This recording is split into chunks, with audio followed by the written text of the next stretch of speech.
Hello, Central New York, and hello, hockey fans all across the internet, and welcome back to the Central New York Hockey Report podcast. It's been a while, but Season 2 is starting right now. I am your host, Scott Kimball, and we got an awful lot of hockey to talk about, folks. We've been building this up. So, before we get going, of course, I'm going to bring in my esteemed panel. Starting off to my immediate right is my sidekick, my producer, my pal, Dave the Save Warner. Welcome back to the world of hockey. Yes, I actually have missed it. I know you have. I really have. I mean, football sucks. Longhorns lost a game. I'm into hockey. Let's go. And the World Series is over, thankfully, now because... Well, that was a little weird. Oh, God. Oh, my goodness. Yeah. Just too much. Way too much. I know. But anyways, it's hockey season, so we can forget about all that. At least I'm not banned from the park for life. Well, not yet. The night is short here. And anyways, that notwithstanding, of course, coming to us via satellite, he's got the whole silhouette thing going on. I think he's going for the dramatic lighting there. It's the common flock himself, Mr. Jordan Brockway. Jordan, what's going on? Nothing much, just trying not to pull my hair out from all the hockey. We couldn't tell. It's like, yeah, I know. You know, you could be bald under that thing. You really could have, and we wouldn't know the difference. Yeah, but it is the little things. That's true. Yes, that's right. It is the little things, of course. Yep, it is. It definitely is. Oh, man. And, of course, so tonight we're going to be talking about the men's side of the UCHC and the SUNYAC. We'll be talking about the NESCAC in a few weeks because they start a little bit later than those two conferences. And, of course, the local teams that are interest here in Central New York. But I want to tell you something. If you know anything about D3 hockey, or if you even remotely follow D3 hockey, you certainly know who this guy is. This guy is the expert, the walking encyclopedia of Division III hockey, the founder of D3 Hockey News, Mr. Chris Sugar. Chris, how are you? Happy to hear your voice. That's the first time I've heard that in weeks. He doesn't ever hear that, Chris. I know. I don't know what to say. Perfect. Yeah, so you've got to be a busy man getting ready for all this hockey. Yeah, I only had about 4 or 5 months to get ready, so I didn't have much time. So, this week I've really been putting in a lot of hours. So it's, back to how it usually is. Yeah, well, I mean, we have 3 conferences in our purview, but of course you have everything. So east, west, north, south, it doesn't matter. You cover it. Yeah, as some say, I'm a West hockey guy now. I don't know. I like East. I see a lot of it, but as they live there. Made a meme of it as they made a meme of it last year, I guess I'm leaning West. I don't know. So we'll see. Oh man, which the meme was great for the record. Yeah, it was actually. It was pretty funny, but I didn't see it. You got to put that up sometime, Chris. I can send it to you. Yeah, I think you're about to get it. So, I can get it to you. Yeah. But anyways, so, Chris, speaking of the D3 Hockey News, of course, we've got the preseason poll out now as we are hurtling towards the start of the regular season. Dave, if you want to pull that preseason poll graphic up for us, please. And there it is. So, you know what? It's not surprising. A lot of spots on there. You got Hobart, of course, it's the consensus number 1. Is there any teams on there that are kind of jumping out at you that could maybe move up significantly by the end of the year, sort of like what an Elmira did last year? Yeah, I mean, I like the St. Norbert. It's kind of tough with the preseason polls because you always have to. You don't always have to, but it's one of those where a lot of the time you do go with whoever won the title, give them first place. But I think the first place vote with Norbert's. I like Norbert a lot this season. They have a lot of good players come back. Tim Coglin, never count him out, and they're, Adrian, new coach and staff, but Adrian will always be Adrian. So we'll see how that kind of shakes out. And especially with the tournament being out west, you might see multiple teams up there. So, either of them, but I think Norbert, I mean, it's not substantial, but it wouldn't shock me if they're, top 2, top 3 all year. I think Cortland depends on, they returned, I think it's around 70 or 80% of the scoring back. So Cortland, I would expect them, unless they hit a couple of bumps in the road, to stay up there. Now that they're with these polls, it's sort of, you almost have to become a household name to really stay up there, make a run like Curry. It was impossible for them to move up for a while. And now, sure. They're really just kind of staying up there, and Skidmore the same thing. Like it was unheard of really to really see them in a preseason poll if you ever did. So I think like those teams are ones to look out for. But actually in the receiving votes, I think I like UNE a lot. So I think you might see them kind of make a little run up there. Yeah, UNE is certainly a name that's quite familiar around here in Central New York. So anyways, speaking of Central New York, of course, I said, we covered the UCHC, we covered the SUNYAC. UCHC, it's a new look conference. You had a lot of teams leaving. I got the old standings pulled up right now. Stevenson, Wilkes, Alvernia, Kings, Newman, Lebanon Valley, Arcadia, all gone. And coming in is Geneseo, which we see is ranked number 8 here on the list, and of course Brockport. So the UCHC, is down to 6 teams, almost like an addition by subtraction, though. Yeah, I mean, I think I don't like playing 4 conference games per team. I don't know. I think it's a bit much. So that's kind of I don't want to say disappointment, but I mean, next year it'll be better just because once the other conferences kind of fall out, they'll combine. So UCHC, I think it'll be just weird how it all falls out playing the 4 conference games. Like, I don't think you're going to see Utica go unbeaten. I don't think you will, playing Geneseo 4 times. I mean, and same thing with, like, it wouldn't shock me if Geneseo drops a couple, just maybe to Manhattanville or Nazareth, who knows. It's just because, again, you're playing teams so many times. It's just you're bound to drop 1 or 2 of them. Yeah, very true. And, you're right. It's almost impossible to beat anybody 4 times in a row in one season, not to mention once you get into tournament play, right? But, Jordy, I actually think that for Utica, this is a good thing because you're going to get to see teams like Geneseo now 4 times, which is really going to help them prepare for the postseason. Yeah, and Geneseo is a team that has always been up there the last couple of years, and Utica fans will remember them from a couple of years ago at the Thanksgiving tournament. That game was really good, so among the battles that they already have on the schedule, adding Geneseo, who's always a worthy opponent, it's never going to hurt you. And with that, you also, it's right about if you play a team 4 times, not even counting that tournament for the playoffs, you're going to drop one here, you're going to drop one there. It's just bound to happen. Sure. And I mean, as far as like balance in the conference, I mean, of course, you don't want to see a team like Stevenson go. Stevenson's a very good program. And so, I mean, losing them is going to hurt. But to bring in 2 quality teams, such as Geneseo and Brockport, is a really good thing. But, the thing is like teams like Manhattanville, who traditionally play Utica tough, they stick around. That's a tough opponent to play 4 times in one season. Yeah, and as much as we hate Manhattanville, just seeing them every game. Tell us how you really feel, 4 Jordan. games. It's like, yeah, hold back.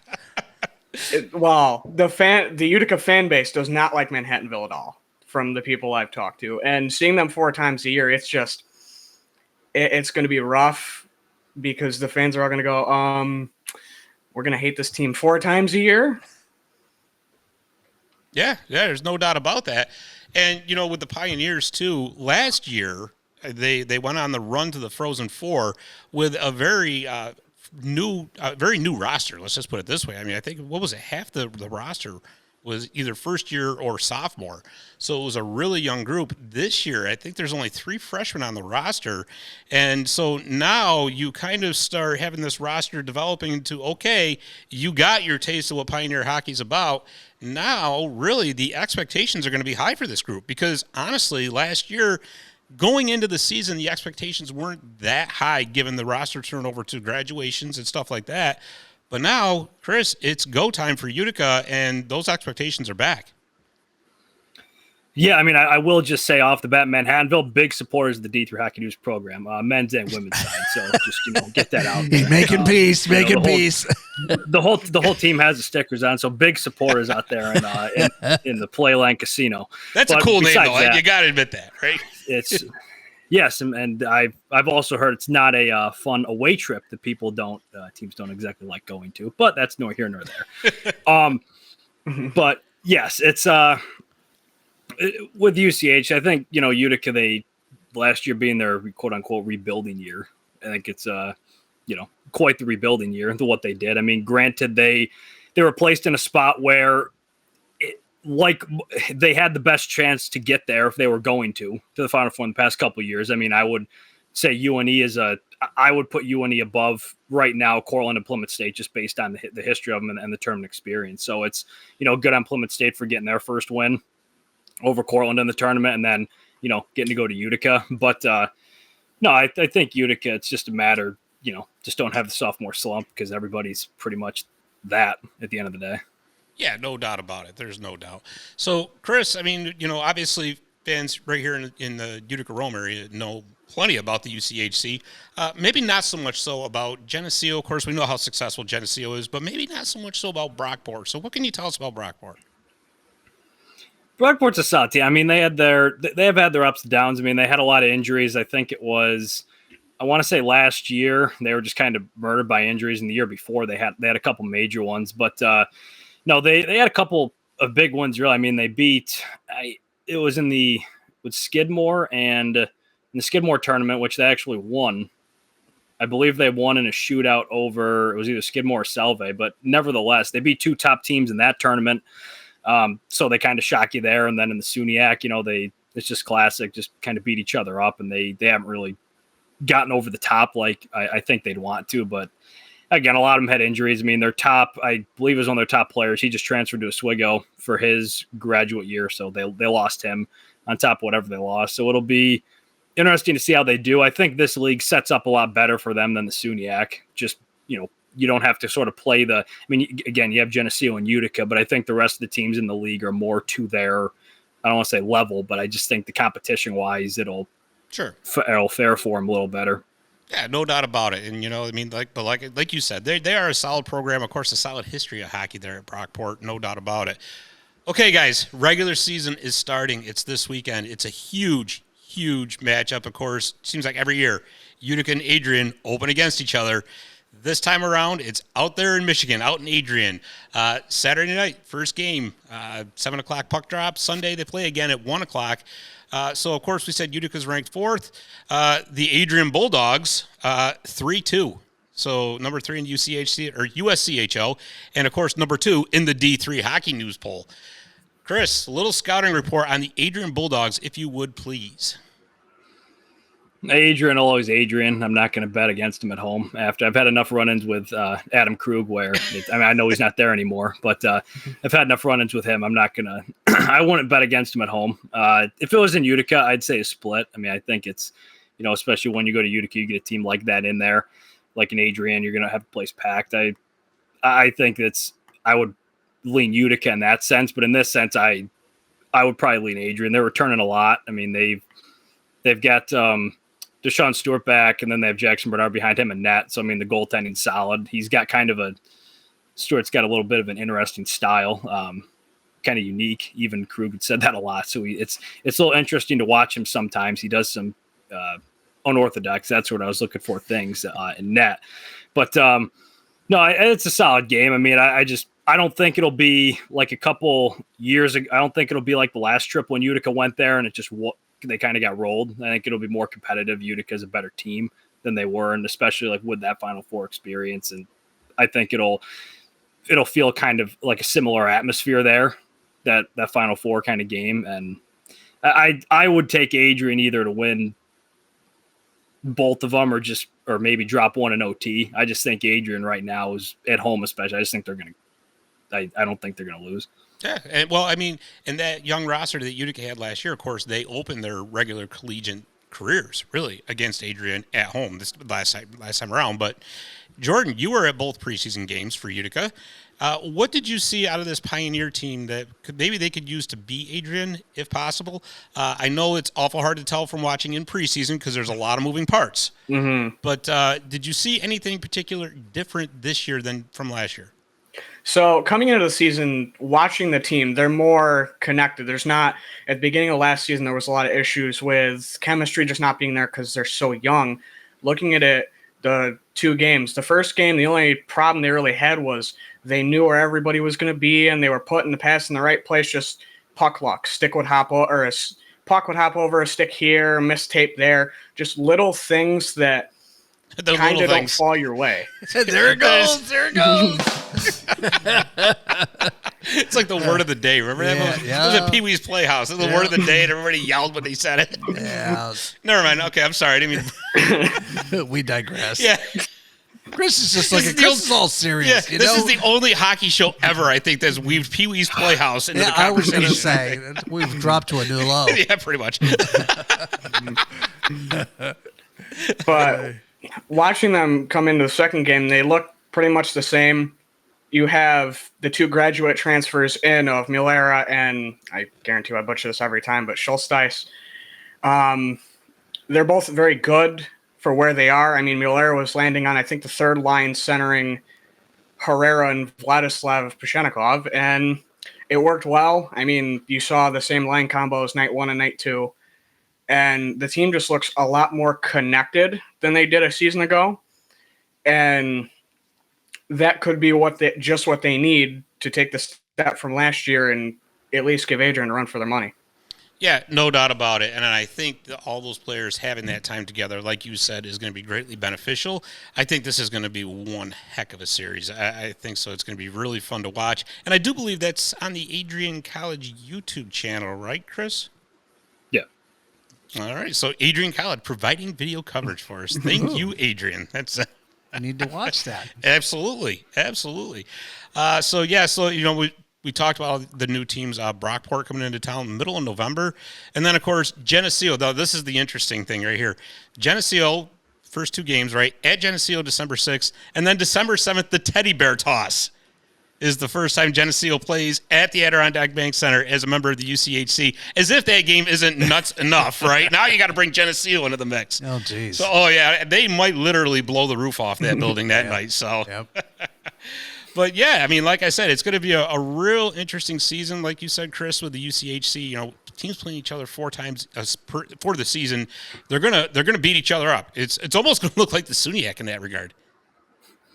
Yeah, I think it's – I mean, the MIAC doesn't play 4 times, but it's almost like the MIAC where – I mean, I would say the MIAC is one of the leagues that people don't really look at enough and realize how good it is. Like their bottom team would win – or compete in some of the conferences out east, or even, in the NCHA will compete. But like they play each other, they just beat each other up, and the records don't look real impressive, but you see the teams and they're very good. I mean, I think the UCHC needs some years before it's at that kind of level, especially like next year with the other teams that'll get added. But yeah, it's just a kind of a weird, like I said, it's with the pairwise, it kind of throws it off. It just playing again, because again, then you count the conference playoffs, you might see a team, 5 times. So right. And that's a great point you bring up about the pairwise.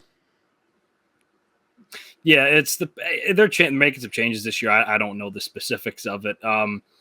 But yeah, it like up until, now, I think it's one of the things that, like Tim Coghlan had brought up in his famous press conference where he, made his gesture. I actually just had him on the podcast. We discussed that. So that was a fun conversation. But that's kind of what he was saying with the East teams. They play each other so much. And so now, like with UCH, you're playing each team 4 times. Like it kind of, I had to take a lot of math. I'm not the biggest math guy, but if you're playing the same teams all the time, it's probably going to throw the numbers off a little bit. So, right. It'd be very accurate in terms of calculating like UCHC or like maybe a, similar situations like the CCC, but I don't know. It's just first year run, kind of a trial run. Yeah, absolutely. So very interesting. I love that we got this show rolling like this right off the bat. As a matter of fact, we've been rolling so much that we've got to take a commercial break because we all need to catch our breath. However, when we come back, we're going to be talking about the SUNYAC and Oswego. Don't you go nowhere. Visit My Little Falls and stay connected with the latest news, information, and events in the city and the area. Our mission is to generate interest in the community and connect residents in a more meaningful way by facilitating deeper conversations about how these stories will shape the future of the Mohawk Valley. Join thousands of weekly visitors who stay up to date with feature stories, interviews, videos, our event calendar, and print publication, the Mohawk Valley Express. It's about timely local news for the community, keeping citizens citizens informed about important issues, telling about the people who live and work here, and giving locally owned businesses the opportunity to reach a very targeted audience of locals and tourists alike. It's a whole new form of media-rich content developed specifically for today's mobile lifestyle and listeners.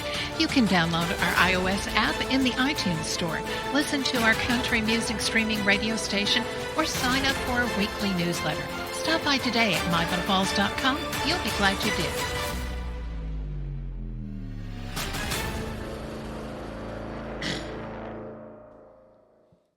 I tell you, if there's one thing I've really missed about doing this show, it's that song I knew right it. there. That You knew it music. was coming. I knew it. You I knew knew it it. was coming.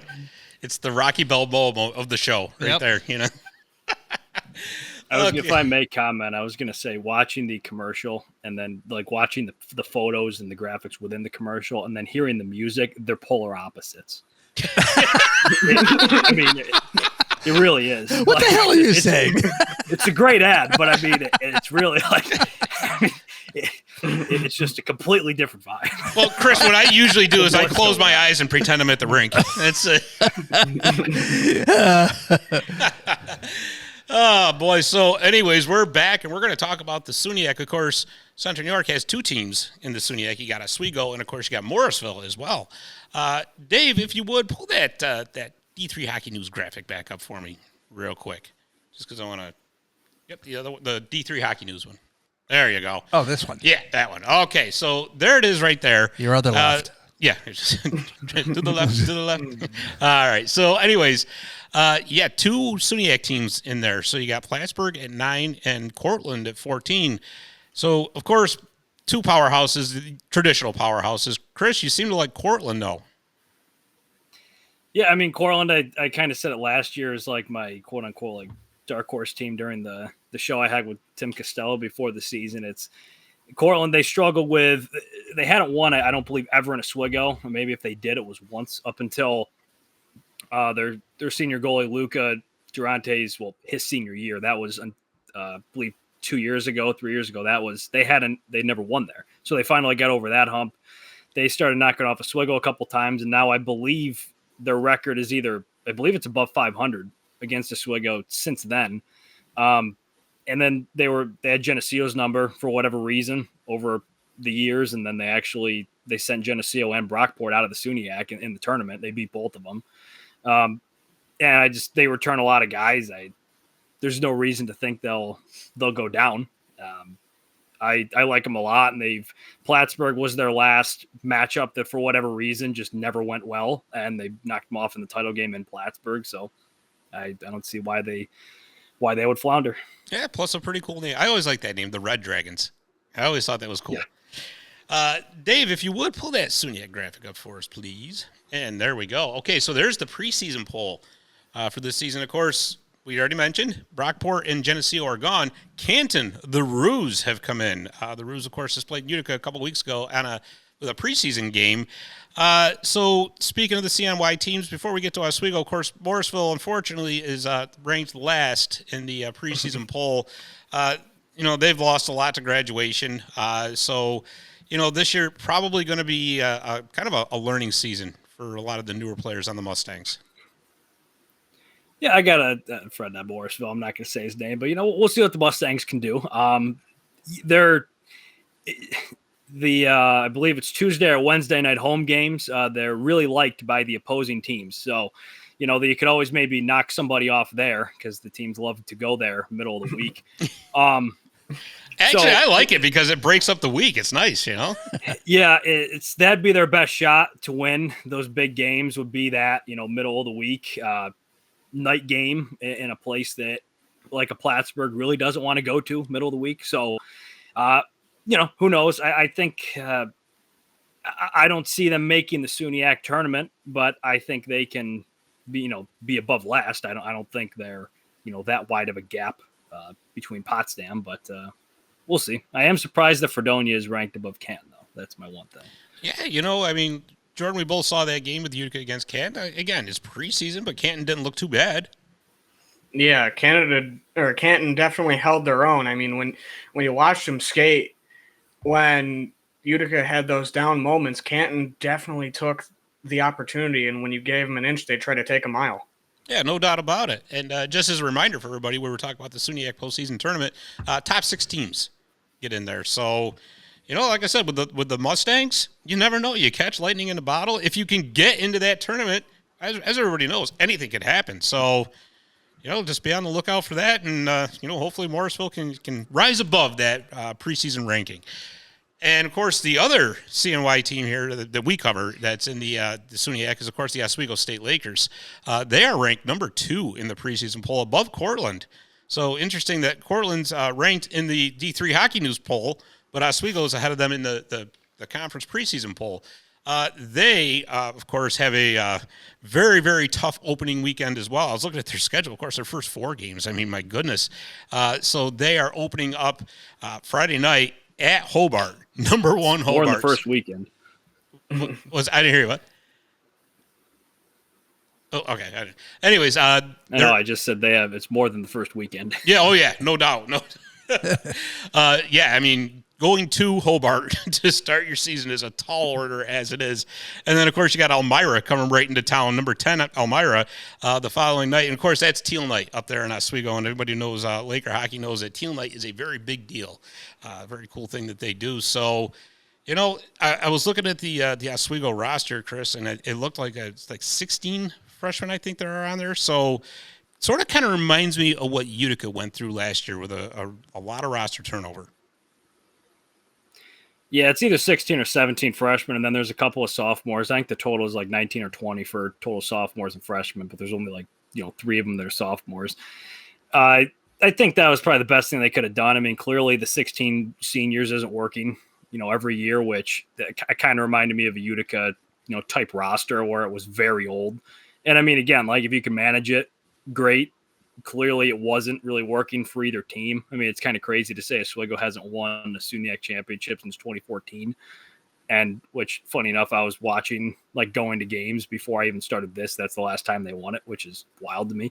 Yeah, I think Oswego being second is, with a coach's poll, I think it's just one of those where kind of the household name, they're going to be up there at Cortland.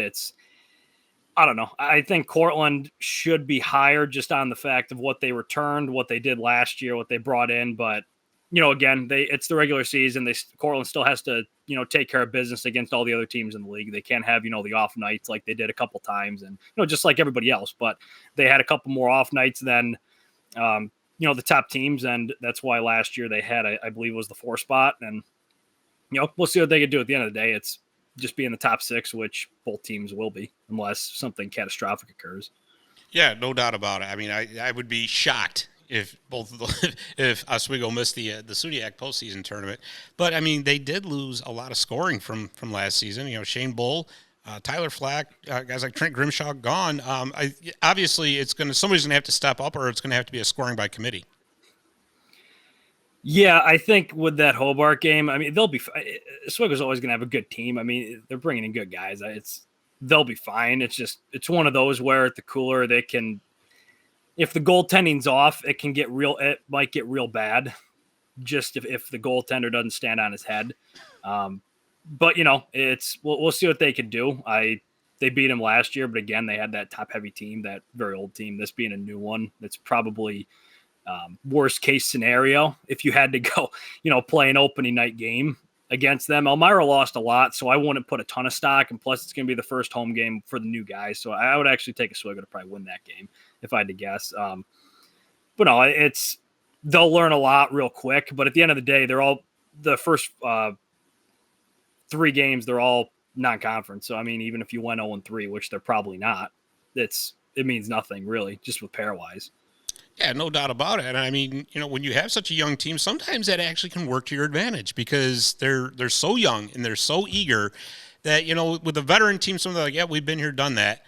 Gary Heenan talked about that once. When you give the older guys, sometimes it kind of becomes routine, right? But when you have a younger team, they're ready to, and I'm not saying with an older team that they aren't ready to go or anything like that, but it's just a little bit different of a mindset. almost like too young to be afraid of the moment kind of deal. I don't know. That's a bad way to put it too, but you know what I'm talking about. Anyway, I'm lost. yeah, I don't know what you're talking about. He just kind of looked away. He's like, he's like, this guy's a yo-yo right now. I don't know what he's talking about. But, Like, what the hell is he talking about? I don't know. But yeah, it is Halloween. I wanted to do he a was Halloween waiting sound. for that, weren't you? I Yeah. was. Yeah, okay. Cool. Now I'm deaf because of that. That's wow, trick or treat for me. But Yeah. but we talked, Chris. I mean, the first 4 games brutal, and after this weekend, the following weekend, Adrian coming to town, and then of course their first game against Plattsburgh. But again, this could really work out for the Lakers. You pick up a win or two in this year in those 4 games, and that's a real confidence booster. Yeah, and I mean Plattsburgh is always it's always just a matchup base. I mean, it's one of those you can just throw kind of the record you just throw it out. I mean, even when Plattsburgh was, kind of at their worst when they were in the transition period from Emery to Moffitt, they were, had their down years. The games were still close. I mean, it got out of hand a couple times, but I mean, relatively speaking, it was never like a blowout, except outside of I think once or twice. No, I mean, again, they'll be fine. They'll have the crowd behind them, the home ice. The younger guys will want to play. They'll want to win. I just think it'd be a stretch at Hobart. That'd be something if they did it. But no, the Elmira game, I think they'll win that one, and then the Adrian one. It's Adrian will be coming off Utica, so they'll already be tested, and seeing them in Oswego, I think it'd be a fun weekend. Plus, that's also after the Cortland game. So Adrian plays Cortland the night before, which that's right. Which I think that's a really fun matchup to me. I think it's one of the most fun that there is, just because Cortland has a couple of them. They play Curry twice and they get Adrian, which I just think they're fun matchups. But depending what Adrian does that night before, whether they get a win or especially if they get a loss, I think that might determine a little bit what happens versus Oswego. Like if they're coming off a loss, I don't think they're losing. But if they win, depending how it goes, maybe some injuries, who knows? Cortland's not an easy out. And plus, you're just hopping on the bus, driving another hour, and heading to Oswego. Yeah, no doubt about it. Jordan, any thoughts on the Lakers? Just looking into their season and their schedule and with what they lost, it's definitely going to be a tough season for them. But it's like it's already been said, they have no expectations. And with that, sometimes no expectations are the best expectations, because you just go out, you play your game, and if you win, you win. If you lose, you lose. You don't lose anything by going out there and playing for it all. Yeah, I mean, I think one of the big strengths of this Oswego team is they definitely got a very strong coaching staff. So that's a very good combination to have a lot of young players and a great coaching staff. So like I said, look for the Lakers. They could really make some noise this season. All right, so Chris, of course, we got D3 Hockey ready to go. Of course, the website, or I mean not the website, the socials. X, where else are we going to find you? Instagram? You got when are we going to get another full 60? That's what I want to know. The full 60, we got to figure that out. There's a couple things. We have some ideas.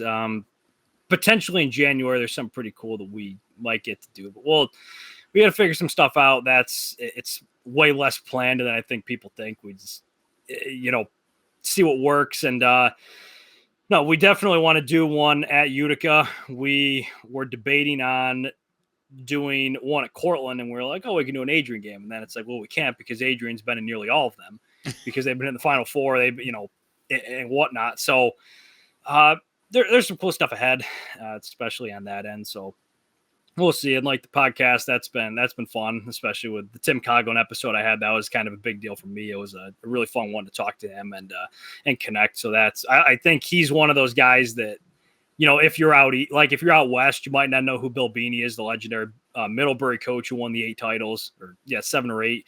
And like Tim Coghlan out west, I think a lot of Eastern fans need to really, know who he is and just see his resume, because it's crazy. I mean, he started the program from the bottom. Yeah, no doubt about it. And like I said, your podcast is always an interesting listen. And I highly recommend anybody who likes Division III hockey follow that D3 Hockey podcast, because it is awesome. So, Jordy, Appreciate it. and I know you're always at the Pioneers games, so where are we going to find you on X? Because I know you're always tweeting about the games during the game. So, Yeah, just at Jordy Fighter on Twitter, because last game got really chippy and the refs were really bad. So I was going to say something eventually. Plus, for anyone who was there that game, my friends decided to wear a costume of a banana and a cucumber, and they decided not to tell me until we got there. So that was interesting. why didn't we get a picture of that? Yeah, really. Oh, there's a picture of them. Oh, there's pictures of them. Oh, we got to see it then. Maybe, Oh, yeah, maybe I for the can- next episode we'll put that on. Oh, I'll have it for next episode, definitely. All right. Oh, man. Well, guys, thank you so much for coming on here. This is always a lot of fun when we all get together. And, like I said, Chris, fantastic job with keeping everybody up to date with Division III hockey. And, of course, like I said, the full 60, the podcast, man, you have just got it going on for Division III hockey.